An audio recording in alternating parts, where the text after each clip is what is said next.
Hello, this is my presentation on the brain from the midline sagittal view. These are the structures that I will be covering in this lecture. The cerebral peduncles, mammillary bodies, pituitary gland, anterior and posterior infundibulum, optic chiasm, pineal gland, tutorium, quadrigeminal plate, cerebrum, cerebellum, pons, medulla, corpus callosum, and the ventricles. Here's a midline sagittal view from Netter's plate 107. This is a mid-sagittal view of the brain and the internal structures. I'm going to start out at the cerebrum, which is here. Superior, this is the front, this is the anterior, this is the superior, this is the posterior aspect of the brain.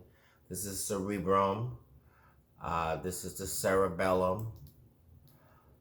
We have the corpus callosum here, midline, deep to the cerebrum. We have the most inferior portion of the corpus callosum, which is the rostrum. We have the genu, the trunk or body, and the splenium. Medially to the splenium is your pineal gland, which is on the posterior aspect of the third ventricle. Medial to that, medial to the pineal gland here, we have the posterior commissure.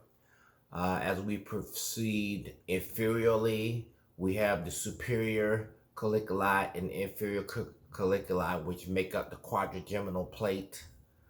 On the posterior aspect of the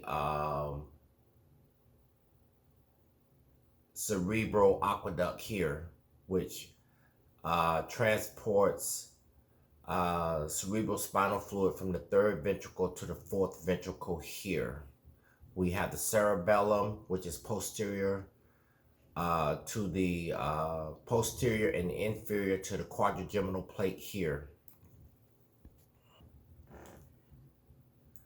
Moving back on the anterior portion of the brain, we have, heading towards the midline, we have the, as I stated before, the rostrum here of the corpus callosum.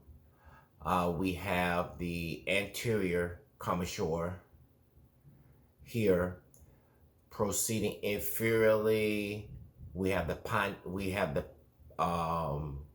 optic chiasm here, the infundibulum, which connects the optic chiasm to the pituitary gland, and then medially we have the pons here, and superior to the pons we have the mammillary bodies here. We also have the cerebral peduncles that are located here. The next set of structures I would like to go over are the ventricles of the brain. The ventricles produce and transport cerebral spinal fluid for the brain and for the spinal cord. We have the lateral ventricles, the third ventricle, the foramen Monroe, the fourth ventricle, and the aqueduct of Sylvius. This is a three-dimensional presentation from my Human Anatomy Atlas 2019, the 3D Human Body, which is an app that I recently purchased that shows a 3D representation of the ventricles of the brain. We have the anterior aspect here, superior, we have inferior, and we have the posterior aspect of the ventricles. There's thin tissue that separate the lateral ventricles, which is the septum pellucidum, which is normally here. It would be here if this was a full structure of the brain. I'm just going to cover the ventricular system and the ducts that transport cerebrospinal fluid. We have the anterior horn here of the right frontal lateral ventricle, the body, the trigone area here, and through the temporal area here, 1 trigone, 2, and 3, which is your trigone area. We have the occipital horns posteriorly to the beginning of the trigone area or the end of the trunk. And then we have the temporal horns, which are located here. The cerebrospinal fluid is produced in the flora of the lateral ventricles and then is transported out to the third ventricle via the foramen of Monroe. The third ventricle here, which is this is anterior, this is posterior, and this here is the cerebrospinal fluid is produced in the roof of the third ventricle and then flows inferiorly via the cerebral aqueduct to where it's transported to the fourth ventricle here. Okay, the fourth ventricle has 2 lateral apertures. As I rotate posteriorly, you can see them posteriorly. They have a right and a left aperture, or recess, called the they're lateral. They're called the foramina luschka, and the fourth ventricle has a medial recess called the strait of Magendie. And then this fluid proceeds inferiorly and out through the obex into the subarachnoid spaces of the spine and of the brain, to where they bathe the brain and spinal column. This is also a 3D picture of the brain, looking at it left and right, of the other supporting structures, which are the, you can see here, the corpus callosum, which is here. You have a right and a left, and then you have, as you go, this is the rostrum, splenium, but this is anterior. You can tell this is anterior.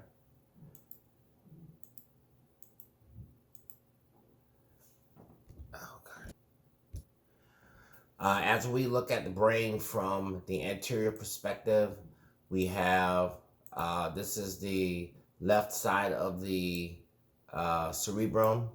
I have faded out the right side. We have the corpus callosum here. Inferior to that is our optic chiasm. As you can see here, the left and right side of the optic chiasm, and inferior to that, we have the infundibulum, which connects the pituitary gland to the midbrain, or to the hypothalamus. Sorry, the hypothalamus. We have an anterior and a posterior aspect of the pituitary. This is the adenohypophysis and the neurohypophysis. As we go superior towards the optic chiasm, which is here, we have posteriorly to the hypothalamus here, we have the mammillary bodies, which are here and here. Okay, and they are on at the inferior anterior inferior aspect of the fornix,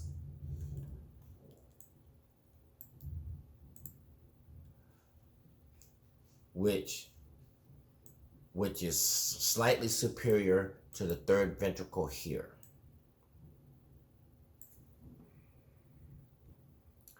Okay, I'm rotating the brain around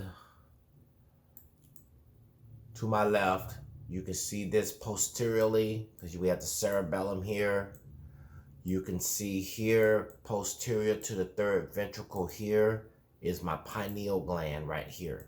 This is the pineal gland, and inferior to the pineal gland are the superior colliculi here and the inferior colliculi here, which form the quadrigeminal plate, which lies posterior to the cerebral aqueduct.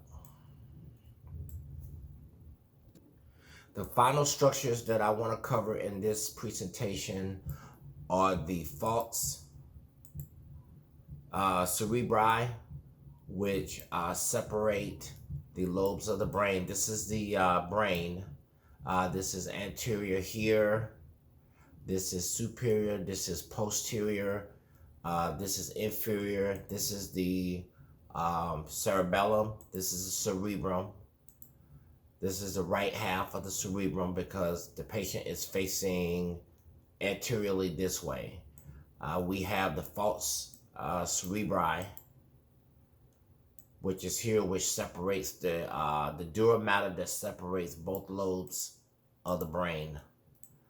And we have the tentorium cerebelli, which separates the cerebellum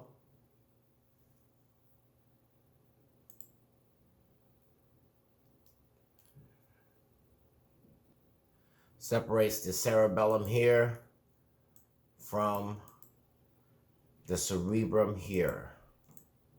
And as I take away those structures from the brain, you can see how for both, this is the right, this is the left.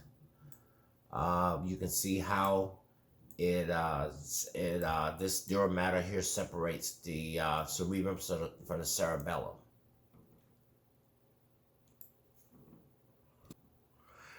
As you see, the brain is a very complex organ in the body. It has a lot of complex structures. I hope that you got to enjoy this presentation. It's a little rough, but there's a lot of information to learn and get to know. I hope you enjoyed this presentation once again. Here's a list of my sources. I primarily utilize Netters and my Human Anatomy 19 app. Thank you for your time and thank you for viewing my presentation.